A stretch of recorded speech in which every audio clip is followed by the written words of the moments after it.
Ini Ustadz bawa buku Sang Pemuda, New Edition, Sang Pemuda. Apa yang Ustadz inginkan dari buku Sang Pemuda? Apa tujuan Ustadz nulis?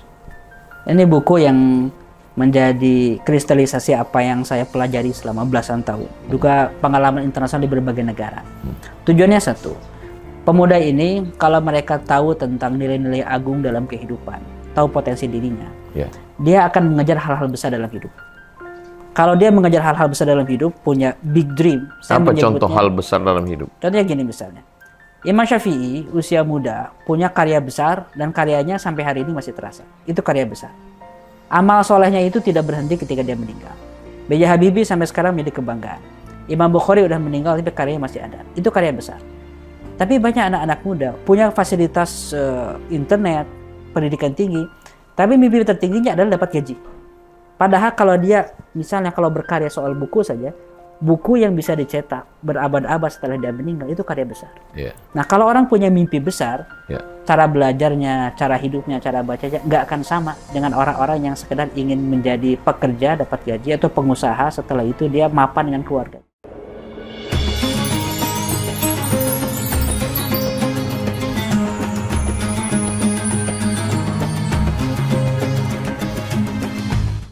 Hadiahkan untuk almarhumah ibu, almarhum ayah, kita dapat, orang tua pun dapat. Assalamualaikum warahmatullahi wabarakatuh. Bapak, ibu, abang, kakak, adik, sahabat jamaah dimanapun berada, ma'akal tafa'afnaita, makanan yang dimakan berubah menjadi kolesterol, diabetes, jantung, gula, dan lain sebagainya. Wa malabista fa'ablaita, yang dibelikan ke pakaian, busuk, lapu, ketinggalan zaman. Wa mata saddaqta fa'amdaita, yang diwakafkan, disedekahkan, itulah yang akan kekal abadi. Rumah besar hanya menjadi kenangan, lapuk, berlumut, tumbang, tinggal. Ada kelas yang dipakai para penghafal Quran, itulah yang kekal abadi, mengalir pahalanya untuk kita. Hadiahkan untuk almarhumah ibu, almarhum ayah, kita dapat, orang tua pun dapat. Satu lantainya 4 kelas, totalnya 16 kelas, tempat santri belajar. Yang sekarang santri belajar di asrama. Asrama bisa dibuat kelas, tapi nanti pindahkan ke kelas semua. Mari kita support pembangunan, kirimkan semen, batu bata, kerikil, pasir, besi, dan lainnya. Berkah selalu, barakallahu fikum. Wassalamualaikum warahmatullahi wabarakatuh. Bismillahirrahmanirrahim. Assalamualaikum warahmatullahi wabarakatuh. Alhamdulillah, Allahumma salli ala Sayyidina Muhammad ibni Abdillah wa ala alihi wa sahbihi wa man tabi'ahu wa mawalah. Setiap hari Rabu saya sholat subuh, habis itu baca Riyadhus Shalihin, setelah itu nerima tamu. Hari ini ada tamu yang amat sangat istimewa. Saya mau pilih panggil Ustadz atau Mister atau AA.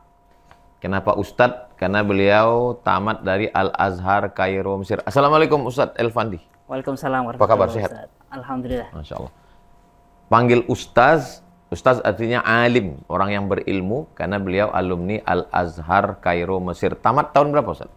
2011. 2011 tamat Mesir. Kairo itu. Kairo. Kemudian, kenapa saya bilang Mister? Beliau S2 pertama di Prancis. Prancis, ya, kemudian Inggris. Inggris. Sekarang S3, Ustaz. S3 di Edinburgh. Ini saya baru dapat hadiah pena, The University of Edinburgh. Ditulisnya Edinburgh. Tulisannya Edinburgh, cara bacanya Edinburgh. Oh, jadi salah baca malu kita ya. Edinburgh. Masya Allah. Saya panggil AA, kenapa? Karena beliau dari Jawa Barat. Kumaha, Damang? Damang, alhamdulillah. Alhamdulillah. Ustaz. Saya senang sekali kalau Ustadz Elfandi datang. Masya Allah, tabarakallah. Senangnya itu dari awal sebelum ketemu. Karena kami di Mesir, saya pulang 2002. Ustadz datang? Saya baru datang 2007. 2007. Nggak ketemu di sana. Nggak ketemu. Jadi selalu mengamati dari jauh, ngintip-ngintip FB, Instagram. Akhirnya dipertemukan Allah. Kebetulan, tidak ada yang kebetulan dalam hidup. Istri beliau orang Riau dan mertua beliau adalah sahabat kami, tokoh di Riau. Akhirnya kita pun ketemu dan setiap kali beliau mudik pulang ke Bumi Lancang Kuning kita jumpa. Hari ini saya tidak mau sia-siakan pertemuan kosong hampa. Saya mau kita dapat ilmu. Ada beberapa hal yang ingin saya tanya. Mau dapat informasi, maklumat, ilmu. Boleh Ustaz ya? Silakan Ustaz. Ya, yang pertama, potensi anak muda Indonesia ini untuk jadi pemimpin ke depan itu gimana pandangan Ustaz? Karena Ustaz Elfandi kan spesialis anak muda. Nah, iya, saya beberapa tahun terakhir memang dakwah di anak-anak muda. Ya. Karena saya yakin Ustaz, kawan-kawan muda ini mereka punya potensi besar, hanya belum dapat kesempatan. Belum ada kesempatan. Mereka hidup dalam rutinitas kuliah, kerja, mencari nafkah sehari-hari. Padahal potensinya besar. Nah, potensi besar itu tidak tiba-tiba keluar kalau nggak dikasih akses, kalau nggak kita kumpulkan dalam sebuah ekosistem yang positif. Jadi saya yakin kalau anak-anak muda ini punya bimbingan yang tepat, punya silabus, arahan, training, dan dapat ekosistem di mana mereka saling kolaborasi dalam proyek, akan keluar potensinya. Ekosistem yang sehat, Ekosistem positif. yang sehat, nggak sendiri-sendiri, Ya. nggak habis di lingkungan yang toksik. Circle-nya mesti orang-orang yang saling mendukung. Saling mendukung, soleh, dan juga sama-sama punya visi. Itu yang Jangan saya hanya berkutat pada kuliah, tamat, dapat ijazah, cari kerja, habis itu rutinitas jadi kepala rumah tangga, kerja atau dikerjain gitu ya. Biasanya itu akan jadi anak-anak muda yang dulunya ketika mahasiswanya pernah punya idealisme. Iya. Punya satu anak, berkurang idealisme. Punya anak tiga, udah habis di idealisme. Kerja, pulang, liburan, habis, hilang. Ya. Makanya ya, saya yakin anak-anak muda itu perlu disiapkan satu ekosistem bertumbuhnya bersama-sama. Atau memang ada orang yang sengaja merusak ekosistem ini supaya jangan ada anak muda yang jadi pemimpin ke depan? Saya sendiri yakin selalu ada itu. Selalu ada? Selalu ada di mana-mana. Karena setiap kali ada kemajuan, pasti ada yang dirugikan. Ada yang dirugikan. Kita ingin bikin program edukasi pun, ada pihak-pihak yang pasti rugi kalau masyarakat kritis. Tapi kan kalau fokusnya ya innallaha la yughayyiru ma biqaumin hatta yughayyiru ma bi anfusihim. Ya, kita nggak bisa nolak orang lain untuk berbuat rusak, jahat. Yang penting kita tahu ada yang kayak gitu dan langsung kita mempersiapkan diri menghadapinya. Kenapa kejahatan terjadi? Karena orang baik tidak berbuat. Tidak berbuat dengan efektif. Bagaimana cara kita membuat ekosistem yang sehat? Saya punya keyakinan bahwa orang-orang soleh itu perlu dikumpulkan dalam satu organisasi atau komunitas. Maka cara membuatnya adalah mereka perlu disamakan dengan ide yang lebih besar, melebihi background jamaah, partai, ataupun mazhab masing-masing. Jadi kalau kawan-kawan muda ini diberikan kesadaran tentang ini pentingnya potensi bangsa untuk kita selamatkan, maka mereka akan berbicara tentang ide, bukan berbicara tentang perbedaan. Karena saya yakin background manapun para pemuda muslim misalnya, mazhab manapun, kalau ngomong tentang aset kita yang ancur-ancuran misalnya keluar, ngomong tentang kekayaan alam yang bocor, kalau kita ngomong tentang pentingnya literasi, semuanya sepakat, walaupun beda-beda mazhab. Jadi anak-anak muda perlu dibawa narasi besar tentang hal-hal konkret untuk membangun Indonesia. Baru pikiran itu gede, nggak mikirin yang kecil-kecil. Apa persiapan anak muda supaya bisa jadi pemimpin umat, leader ke depan? Saya punya kesadaran bahwa pemimpin itu tidak muncul tiba-tiba hanya dengan satu kali training. Ujuk-ujuk atau dikasih jabatan, maka dia bisa memimpin. Nggak bisa ya? Maka pemimpin itu harus membagi hidupnya menjadi dua fase, Ustaz. Ada fase i'dad, fase persiapan, ada fase injaz, kontribusi. Fase persiapan itu kalau dalam standar sirah nabawiyah itu bukan setahun, 10 tahun, tapi 40 tahun Rasulullah itu kan. Persiapan i'dad itu. Maka para pemuda kalau ingin matang, perlu punya program pengembangan diri jangka panjang dalam berbagai skillnya, minimal 40 tahun pertama hidupnya. Jadi jangan terburu-buru dengan istilah pemimpin muda juga. Saya kadang-kadang terlalu karbitan akhirnya. Pemimpin muda ingin terlalu muncul, akhirnya menjadi rising star, tapi jatuhnya cepat. Jadi para pemuda itu fokus mengembangkan kapasitas diri dalam berbagai aspeknya, tapi setelah itu dia punya orientasi untuk terjun ke masyarakat, organisasi, di politik, di akademis, memimpin proyek apapun. Jadi dia belajar for execution. Dia belajar sesuatu untuk mengeksekusi proyek-proyek yang konkret. Dengan seperti itu akhirnya belajarnya serius karena ada target. Masya Allah. Ustadz dari timur, dari timur selalu diidentikan dengan Islam. Al-Azhar. Kemudian orang biasanya dari Al-Azhar ke Aljazair, ke Tunisia, ke Sudan, ke Maroko. Tapi Ustadz malah dari Al-Azhar ke Prancis, ke UK. Itu gimana ceritanya? Ya banyak sebetulnya kesempatan, tapi saya juga punya kebutuhan untuk menggabungkan ilmu-ilmu yang sebelumnya tidak saya dapatkan. Iya. Solid apa yang kita ajarkan, apa yang kita dapatkan dari Al-Azhar itu kan mantap ya. Turos, ilmu-ilmu para ulama. Iya. Dan saya jadikan itu sebagai fondasi. Fondasi itu adalah salah satu bahan bangunan. Tapi kan bangunan nggak cukup dengan fondasi. Iya. Ada hal-hal yang perlu kita update mengikuti perkembangan zaman. Dan sayangnya itu agak kurang di kampus-kampus kita di Timur Tengah. Maka saya perlu belajar ilmu yang lain, khususnya ilmu-ilmu sosial humaniora, ilmu filsafat, ilmu politik, social science. Itu saya dapatkan ya di kampus-kampus yang ada di Inggris khususnya. Jadi saya sengaja belajar filsafat Barat, ingin tahu, kita ingin mengkritisi way of life peradaban lain, tapi tidak mengerti akarnya. Nggak ngerti. Kayak nggak bisa mengerti akarnya hanya dari tulisan ulama-ulama kita. Iya. Harus tahu dari mereka. Saya ingin tahu bagaimana, kalau dalam bahasanya para ilmuwan politik Noam Chomsky itu, how the world works. Bagaimana dunia ini bekerja, Ustaz. Iya. Bagaimana mereka ini memperlakukan umat manusia. Perlu paham.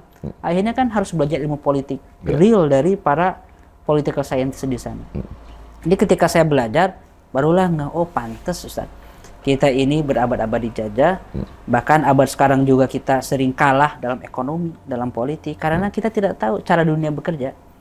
Cara menguasai kontrol makroekonomi, cara menguasai kebijakan walaupun mereka tidak berpolitik, itu kaidah-kaidahnya scientific. Ada rule of the game. Kalau kita paham, kita bisa menang. Nah, saya merasa punya tanggung jawab sebagai Azhari, sebagai LC. Gitu. Belajar keislaman, lalu belajar ilmu itu, pulang ke Indonesia, kembali ke dalam dunia dakwah bersama para dai untuk sama-sama menyadarkan ini loh ada kebutuhan umat. Umat perlu cerdas, perlu melek politik, perlu melek tentang ekonomi, perlu tahu tentang strategi, sehingga langkah dakwah para dai, para ustaz, langkah dakwah umat Islam itu memang terarah sebagai pemain utama, bukan menjadi korban yang dikontrol, dikendalikan, dipengaruhi terus. Itu tujuan utama saya kenapa harus kuliah ke Barat. Jadi bukan untuk mengkombinasikan antara fondasi Islam yang kuat dan pengembangan keilmuan, bagaimana menatap dunia, bagaimana berinteraksi dengan manusia. Orang Barat ini kan sebetulnya mereka beragama itu kan untuk seremonial. Pada hakikatnya mereka lebih terpengaruh pada filosof-filosof Barat. Bahkan mereka sebagian besar mungkin ya nggak percaya sama Tuhan. Tapi kenapa mereka bisa maju? Apa yang membuat dia maju? Ya, singkat kata, pernah ada satu masa Barat itu sangat percaya dengan hal-hal religius. Tapi kan histori dalam agama di mereka beda dengan kita. Mereka merasa bahwa ini agama bukan jadi solusi bagi masyarakat sana. Akhirnya mereka memutuskan, kalau kita ingin maju, kita perlu pakai jalan yang rasional, ilmiah. Mereka menyebutnya dengan istilah laïcité dalam bahasa Prancis itu, atau secularism. Sekuler. Akhirnya solusinya adalah harus ilmiah, menjauhkan diri dari agama. Sehingga mereka semakin jauh dari agama mereka, semakin rasional, ilmiah, semakin maju. Itu yang sekarang mereka lakukan. Ketika mereka jauh dari nilai spiritual, merasa mereka akan maju. Dan memang dalam batas tertentu terbukti. Nah, salahnya ketika kita memandang kemajuan Barat, kita lupa bahwa kita punya fondasi pengetahuan dalam agama kita, dalam agama Islam. Nah, saya potong dikit. Semakin jauh dari spiritual, dari agama, makin maju. Kalau teori itu kan bagi mereka, agama mereka. Kalau itu dipakai ke Islam gimana? Nah itu dia, kalau itu dipakai ke Islam justru itu sumber kehancuran di abad 20 kita itu. Karena kita terpesona dengan sebagian kemajuan Barat yang notabene saat itu penjajah. Penjajah yang berkuasa menang sehingga sering dikagumi oleh negara jajahan. Maka sebagian pemikir muslim atau intelektual menganggap solusi itulah yang perlu dipakai. Padahal itulah awal kehancuran umat Islam di dunia muslim itu. Begitu pengetahuan peradaban itu dipisahkan dari nilai agama, yang notabene Quran isinya pengetahuan, isinya tentang hal-hal yang menstimulus rasionalitas, umat Islam akhirnya jadi mundur karena ikut-ikutan solusi yang tidak tepat dari peradaban lain. Saya belajar ke sana, akhirnya jadi benar-benar mendalami oh ini loh ada hal-hal yang bisa kita ambil, ada hal-hal justru racun. Tapi kadang-kadang racun dengan madu nggak jelas bedanya bagi orang-orang yang tidak mempelajari dengan detail. Iya, misalnya kita dilarang korupsi karena takut makan haram nanti masuk neraka. Mereka kan nggak percaya sama neraka, nggak percaya sama akhirat. Kenapa mereka bisa menahan diri dari korupsi? Nah ini yang menarik, Ustaz. Dia kan nggak percaya Tuhan. Mereka punya dua konsep sebetulnya. Satu, ada sistem, mereka bikin sistem yang kokoh ya. Sistem kokoh itu ada pengawasan, check and balance, CCTV, ada administrasi keuangan yang rapi. Tapi selain sistem, mereka juga punya ajaran filosofi, punya ajaran akhlak. Tapi bukan berdasarkan spiritual. Misalnya, kalau kamu jujur, itu harga diri kamu sebagai manusia. Mereka mengajarkan itu. Dari mana mereka dapat ini? Dari para filosofnya gitu. Filosofnya. Jadi walaupun mereka tidak beragama, mereka punya filosofi, nilai-nilai agung yang mulia. Nilai-nilai filsafat siapa yang banyak mereka pakai? Ya filsafat mereka ya dari tokoh-tokoh abad pertengahan ya. Tokoh-tokoh Renaissance, Jean-Jacques Rousseau, Voltaire.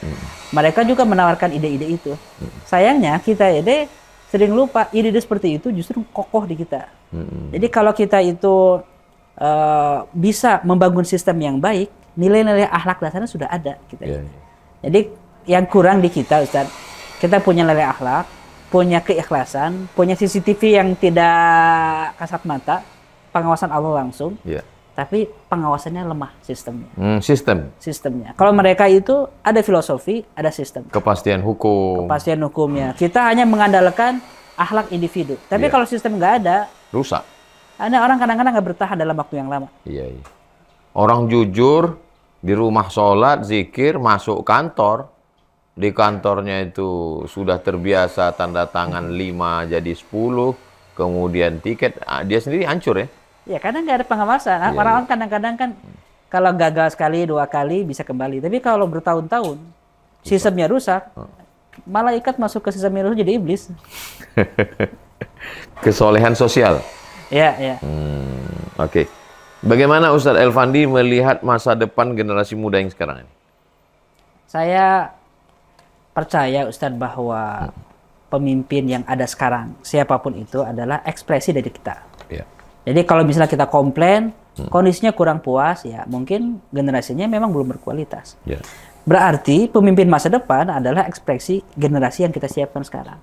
Maka kalau misalnya ingin ada perubahan, fokusnya kalau saya tidak melihat ganti ini, ganti itu, rubah sistem, bukan. Siapkan anak-anak muda dalam waktu yang cukup lama. Bukan setahun 2 tahun, tapi 20 tahun setidaknya. Sekarang banyak tokoh yang antusias melihat Indonesia Emas 2045. Berarti kan 20 tahun lagi. So, saya yakin udah siapkan anak-anak muda, pembinaan 20 tahun, nanti hasilnya dipetik. Dan anak-anak muda 20 tahun dibina itu dalam berbagai program ekosistem, nanti munculnya pemimpin muda harus berbarengan, Ustaz. Teorinya gini, kalau ada situasi yang rusak, lalu ada pemimpin 1, 2 orang, 10 orang muncul bagus, itu gampang disikatnya. Karena sedikit. Tapi pemimpin-pemimpin ini calon pemimpin muda ini harus menahan diri, jangan terlalu banyak ngomong di publik, jangan terlalu frontal, jangan sampai sebelum mekar udah cepat layunya. Karbitan. Perlahan-lahan sekalinya harus muncul satu generasi pemimpin berbarengan. Sehingga ketika ingin ada perubahan di Indonesia, orang-orang yang memimpin perubahan siap. Dalam bidang arsitektur, dalam bidang kesenian, dalam bidang pendidikan, semuanya terisi. Jangan sampai hanya ada pemimpin tingginya aja. Begitu bikin program yang bagus, ya akan mengisinya nggak ada. Karena memang anak-anak muda belum siap. Kosong. Maka fokusnya adalah 20 tahun siapkan anak-anak muda agar siap memimpin Indonesia di berbagai aspek. Jadi potong generasi. Itu keyakinan saya. Ustadz yakin ya? Ini Ustadz bawa buku Sang Pemuda. New edition. Sang Pemuda. Apa yang Ustadz inginkan dari buku Sang Pemuda? Apa tujuan Ustadz nulis? Ini buku yang menjadi kristalisasi apa yang saya pelajari selama belasan tahun. Juga pengalaman internasional di berbagai negara. Tujuannya satu. Pemuda ini kalau mereka tahu tentang nilai-nilai agung dalam kehidupan, tahu potensi dirinya, dia akan mengejar hal-hal besar dalam hidup. Kalau dia mengejar hal-hal besar dalam hidup, punya big dream. Apa contoh hal besar dalam hidup? Contohnya gini misalnya. Imam Syafi'i usia muda punya karya besar dan karyanya sampai hari ini masih terasa. Itu karya besar. Amal solehnya itu tidak berhenti ketika dia meninggal. B.J. Habibie sampai sekarang menjadi kebanggaan. Imam Bukhari udah meninggal tapi karyanya masih ada. Itu karya besar. Tapi banyak anak-anak muda punya fasilitas internet, pendidikan tinggi, tapi mimpi tertingginya adalah dapat gaji. Padahal kalau dia misalnya kalau berkarya soal buku saja, buku yang bisa dicetak berabad-abad setelah dia meninggal itu karya besar. Nah kalau orang punya mimpi besar, cara belajarnya, cara hidupnya, cara bacanya nggak akan sama dengan orang-orang yang sekedar ingin menjadi pekerja, dapat gaji, atau pengusaha setelah itu dia mapan dengan keluarganya. Bahasa kasarnya mental kuli. Walaupun kuli tidak hina karena bekerja karena Allah. Tapi kalau cerita tentang mimpi besar, dia mesti bermental pendiri perusahaan, membuat karya besar gitu ya. Betul. Contoh sederhana Ustadz, ini kan banyak sahabat-sahabat saya juga para pengusaha kuliner. Ketika mereka konsultasi ke saya membuka berbagai forum coaching. Mereka datang konsultasi, gimana agar meningkatkan perusahaan saya, organisasi saya. Saya bilang, mimpinya plafonnya tertinggi. Kenapa kalau bikin kuliner hanya untuk di daerahnya, 20 kedai. Ada satu brand di Amerika yang di sana tempatnya, tapi berbagai kota se-Indonesia punya cabang. Kenapa nggak itu si komparasinya, benchmarknya? Kalau bikin butik, jangan hanya bikin kerudung. Harus punya butik di airport Dubai, di airport Istanbul, di New York. Mimpinya harus seperti itu. Ada perusahaan mebel, Ustaz. Perusahaan mebel. Itu didirikannya di Swedia sana. Tapi cabangnya ada di Alam Sutra, se-Indonesia. Dijualnya di Indonesia. Padahal toko mebel luar negeri. Nah, saatnya kita ini, para pemuda, yang saya tulis dalam buku Sang Pemuda, kalau punya mimpi di level itu. Level imperium. Dan level imperium itu, kalau dalam filosofi seorang muslim, bukan sesuatu yang terlalu wah. Karena kan jelas dalam surat Al-Anbiya, wa ma arsalnaka illa rahmatan lil alamin. Jadi karya seorang muslim itu ya levelnya internasional. Jadi kalau ada muslim, karyanya, cita-citanya level nasional, itu di bawah standar sebetulnya. Menurut standar Al-Anbiya yang 107. Masya Allah. Apa hal yang ingin Ustadz sampaikan yang mungkin belum sempat tertanya oleh saya? Saya hanya berharap Ustadz agar kita ini lebih fokus pada pengembangan jangka panjang para pemimpin. Karena hal yang paling sulit kita lakukan itu adalah endurance, bertahan dalam waktu yang lama. Kita semangat dalam program edukasi, setahun 2 tahun. Tapi setelah itu di depan rutinitas, di depan masalah ekonomi, kita akhirnya nggak bertahan. Jadi kita butuh anak-anak muda yang kalau menjalankan idealisme, ya siap untuk 30 tahun ke depan, 20 tahun ke depan. Bukan dalam program-program edukasi pendek.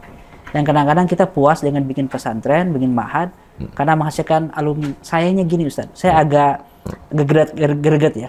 Kita dididik dengan pendidikan yang bagus, SD sampai SMA, 18 tahun. Pasca SMA, masuk ke dunia universitas, dunia kerja, itu tidak didampingi. Siapa yang mendampingi anak-anak muda dengan intensif? Pengajian seminggu sekali nggak cukup. Khutbah Jumat tidak cukup. YouTube kadang-kadang sekali-kali scroll. Jadi pembinaan yang real sebagai leader itu adalah pasca SMA sampai usia 40. Nah itulah yang ingin saya fokuskan. Karena kalau nggak didampingi, anak-anak muda pernah punya fondasi di ma'had, pas dewasanya hilang semuanya. Kuda lepas kandang. Udah lepas kandang karena nggak ada ekosistemnya. Nah ekosistem inilah salah satu ruang bolong, gap, yang insya Allah saya berikhtiar untuk mengisinya. Melalui ekosistem para pemuda muslim yang disiapkan menjadi leader. Insya Allah kita optimis. Insya Allah. Ustadz Elfandi dengan idenya, dengan pikirannya, dengan karyanya, insya Allah salah satu usaha. Dan saya pribadi bangga karena dari Al-Azhar memperbaiki umat dan bangsa insya Allah. Terima kasih banyak Ustadz Elfandi sudah meluangkan waktu di tengah kesibukan. Sibuk menulis disertasi di Inggris, tapi masih sempat untuk datang bersilaturahim.